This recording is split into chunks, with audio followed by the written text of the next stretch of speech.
Bismillahirrahmanirrahim. My name is Shahid Khan. Today we will talk about the financial accounting concept and its importance. Our topic is financial accounting basic concept and importance.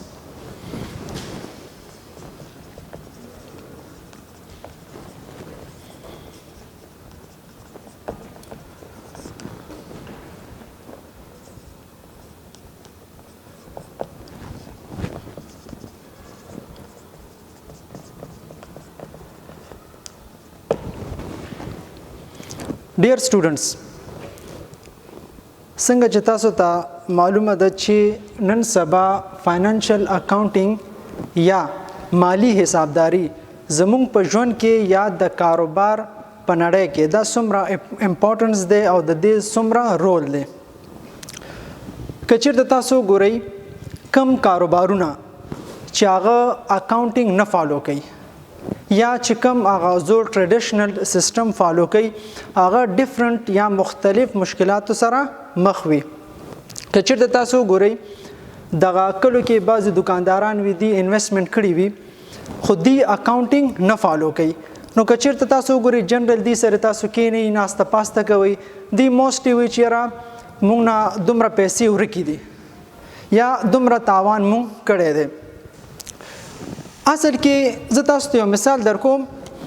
مسټر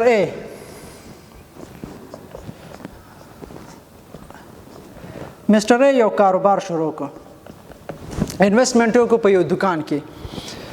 د سپوز انویسټمنټ وکړو 5000 USD.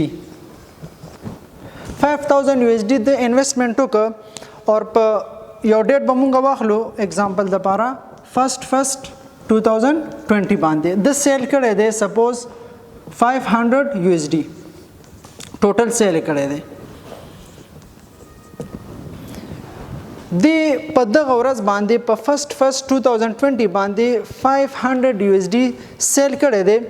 د په دغه ورځ باندې ایگزیکټ کالکولیشن وکړه. ایگزیکټ کالکولیشن وکړه چیرې ما کم سیزونه خرڅ کړي دي او په کم یو سیز کې ما څومره پروفیټ کړی دی. سپوز د چې کالکولیشن وکړه په دغه ورځ باندې د پروفیټ کړی و 300 USD. 300 USD د څه شی کړی و سپوز پروفیټ کړی دی 300 USD د پروفیټ کړی دی. د څه شي کوي دغه ځان ته بیسیک اخلي چیرې نور کلم چې 500 USD سیل کوم نو زما پروفیټ به څومره 300. ان کیس د 2/1/2020 باندې د سیل کړی دی سپوز بیا 500 USD. خو په دې ورځ باندې که چیرته د ایگزیکټ کالکولیشن کړو نو د پروفیټ راتلو 200 USD پروفیټ راتلو. خو دې څه شي کوي د یو ورځ صحیح کالکولیشن کړو ټریډیشنل کالکولیشن د کړو په دې ورځ باندې دې څه شي کوي د خپل کاروبار نه 300 روپۍ چې د چیرې ما څه شي کړی د 300 روپۍ ګټه یا 300 USD ما څه شي کړی د ګټه کړی او دغه پیسې دی اخلي او کور ته وړي. که چېرته تاسو سوچ وکئ دغه بزنسمن چې چا انویسټمنټ کړی دی که چېرته دی دغه $100 یو کال دی خپل کور ته وړي د کاروبار پیسې راخلي د څه شي کوي کور ته وړي او کور کې مصرفي یا شخصي مصرفي. نو خپل سوچو کې چې په یو کال کې به د $100 چې تاسو پر ډے یا مثلا یو ورځ پس د $100 وړي نو دی به د کاروبار څومره پیسې وخوري. همدغه شانتي دی چې یو کال دوه کال تیریږي نو دی چې ګوري سرمایه 50,000 انویسټمنټ کړو هغه 3,000 ته راکوشي. بیا خلکو ته وایي چې را ما دومره پیسې ډوبې دي یا زما دومره پیسې ورکې. اصل کې هغه پیسې ورکې نه وي هغه پیسې د خوړلې وي. اوس راځو مونږه د اکاونټینګ بینیفټس ته چې اکاونټینګ بینیفټ څه شی دی. اکاونټینګ مونږه د دغه مشکلاتو نه څه شی کوي وباسي. ان کیس دلته اوس مونږ څه شی کوو یو اگزامپل اخلو چې اوس یو نفر د هغه اکاونټینګ فالو کوي یا اکاونټینګ چې کوم قانون دی د هغې په بنیاد باندې د څه شي کې خپل بزنس مخکې وړي. اکاونټینګ کله چې مونږ اکاونټینګ کنسپټ یا اکاونټینګ خبرې کوو نو دلته سپوز مسټر ای بیا انویسټمنټ وکړه مسټر ای انویسټمنټ وکړه دلته مسټر ای انویسټمنټ وکړه 5000 USD خو اوس څه شي کوي اکاونټینګ چې کوم قانون دی یا اکاونټینګ چې کوم سیستم دی هغه خپل بزنس باندې امپلیمنٹ کوي یا اکاونټینګ سیستم فالو کوي اوس مسٹر اے انویسټمنټو کو کم کاروبار کې 5000 انویسټمنټو کو کاروبار نوم به ورته یو ورکو چې اے اینڈ کو باندې د څه شو کې انویسټمنټو کو اے اینڈ کو 5000 اوس اکاونټینګ څه شي کوي اکاونټینګ چې د مسٹر اے دلته څه شي کوي اګنور کوي مسٹر اے څه شي کوي اګنور کوي چاته فوکس ور کوي اے اینڈ کو ته دلته اکاونټینګ مسٹر اے نه پیژني څه شي پیژني اے اینڈ کو کې چې څومره ټرانزیکشنز کیږي یا څومره مالی راکړه ورکړه کیږي دا غوي ریکارډ کوي دلته اکاونټینګ مسٹر اے چې څومره شخصي مصارف کې څه شي کوي هغه سره د کار نشته دی چا سره کار دی اے اینڈ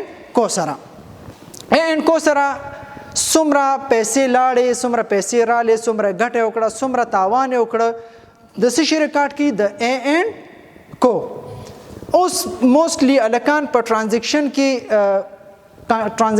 مشکل لري یا د ټرانزیکشن په کنسپټ نه پیږي یا ټرانزیکشن د دې شي وي چې راکړه ورکړه ټرانزیکشن راکړه ورکړه هم موږ سره یو ټرانزیکشن کې دی شي خو د ټرانزیکشن صحیح کنسپټ دا دی په دې باندې بلک ډیټیل کې وګورئ چې را ټرانزیکشن څه ته وایي نو په ټرانزیکشن باندې پوه شو نو تاسو دغه 50% مشکل حلېږي په اکاونټینګ کنسپټ باندې ټرانزیکشن مین ایونت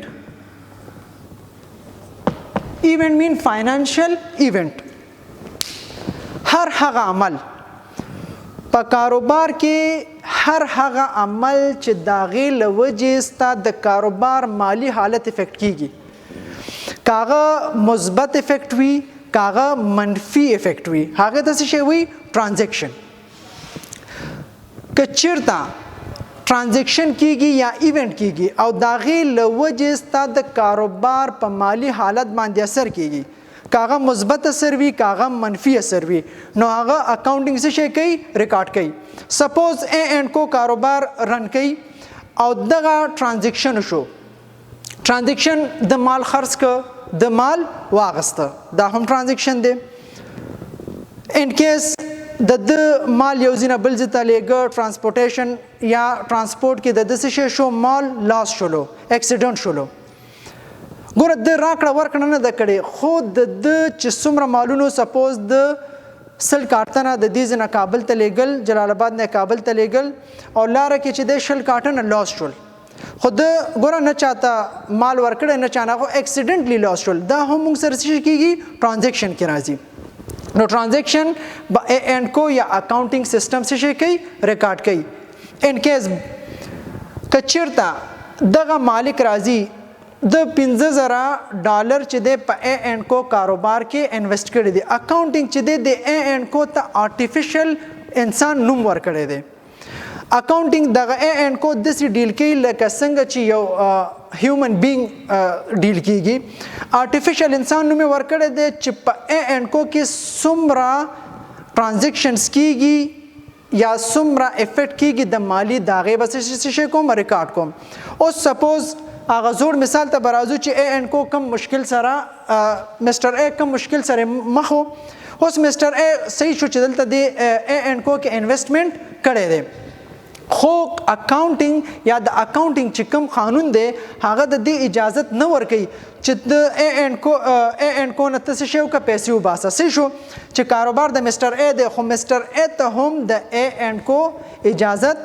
نه ورکوي چې راځي شو کې د کاروبار نه پیسې وباسي او خپل شخصي استفاده کوي نو د دې د وجه چې ټریډیشنل کم سیستم دی د خلکو د کاروبار او د اکاونټینګ چې کوم سیستم دی دغه ډیفرنس دی چې اکاونټینګ قانون یا چې کوم ګیپ دی یا چې کوم سټانډرډز د اکاونټینګ هغه د دې اجازت نه درکوي که خپل مالک هم په کاروبار کې سرمایه گذاري کړي د هغه ته هم اجازت نه ورکوي چې د کاروبار ایسټس یا کوم شتمنۍ د هغه ته واخلي او شخصي استفاده کوي کلیر شو درته نو دا د ټرانزیکشن چې کوم کانسپټ او د اکاونټینګ او د ټریډیشنل سیستم چې کوم ډیفرنس او باغې باندې مونږه خبرې کړې اوس راځو مونږه د اکاونټینګ تعریف ته یا د اکاونټینګ چې کوم ډیفینیشنز دی هغه ته راځو.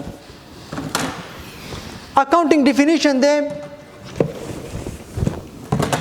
the process of recording, classifying, summarizing the business transaction and finally prepare the report یا prepare the financial statement. ګور په تعریف کې موږ سره څلور خبر رااله. یو د موږ سره رااله ریکارډینګ، بل د موږ سره کلاسیفاینګ. ریکارډینګ څه ته وایي؟ ثبتول. کلاسیفاینګ څه ته وایي؟ درجه بندي کول. تھرد پوینټ موږ سره څه رااله؟ سمرایزینګ. سمرایزینګ څه ته وایي؟ خلاصه کول د څه شي؟ د بزنس ټرانزیکشن. او تاسو ته ما ویل چې ټرانزیکشن څه ته وایي؟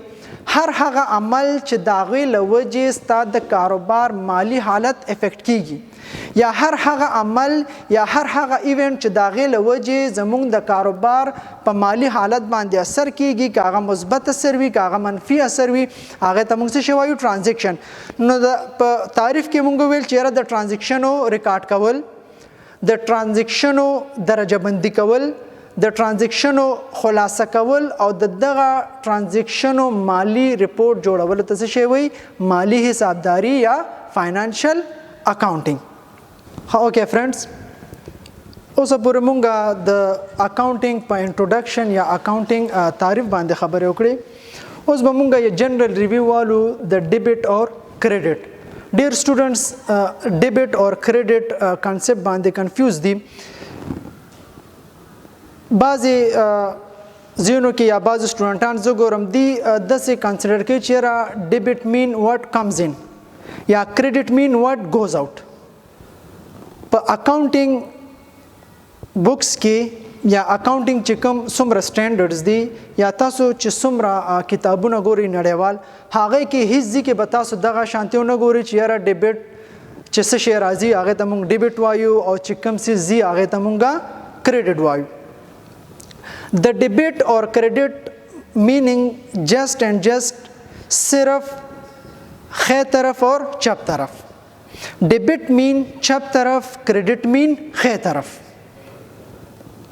نور د ډیبټ اور کریډټ په بکس کې هیڅ قسمه ډیفینیشن نشته دی چې را ډیبټ مین کمز اور کریډټ مین ګوز آوټ.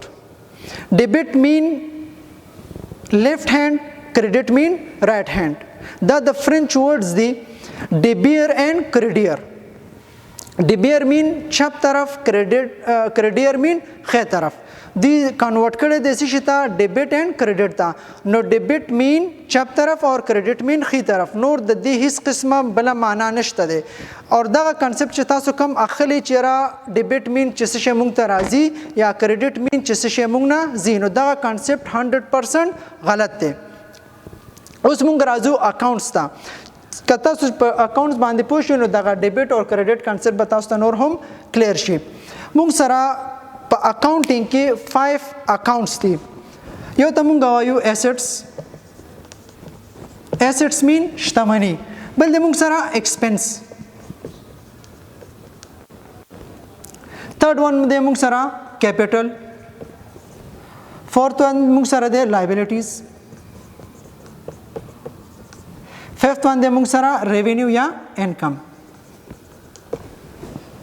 دغه ټول اکاونټینګ چې موږ څومره ریکارډز کوو د دې بیس دغه 5 اکاونټس دي. که چېرته موږ په دې 5 اکاونټس باندې صحیح پوه شو یا په دې باندې زموږ کنسپټ کلیر شي نو مخکې موږ ته د ټرانزیکشنو ریکارډ کول ډیر اسانه کیږي. موږ خپل اسانتیاوې دپاره دغه 5 اکاونټس په ګروپس کې تقسیمو. سپوز دې ته زه څه شی کوم؟ ایسټس او ایکسپنس ته زه یو ګروپ ورکوم، کیپټل لایبیلیټي اینډ ریونیو ته زه بل ګروپ ورکوم. موږ خپل اسانتیاوې دپاره داسې شي کوو ګروپس کې بندو چې موږ نه بیا دا هیریږي نه. موږ ته اکاونټینګ قانون وایي چې ایسټس او ایکسپنس کې چې کله انکریز راتله څه شی راتله؟ انکریز مین زیاتوالی.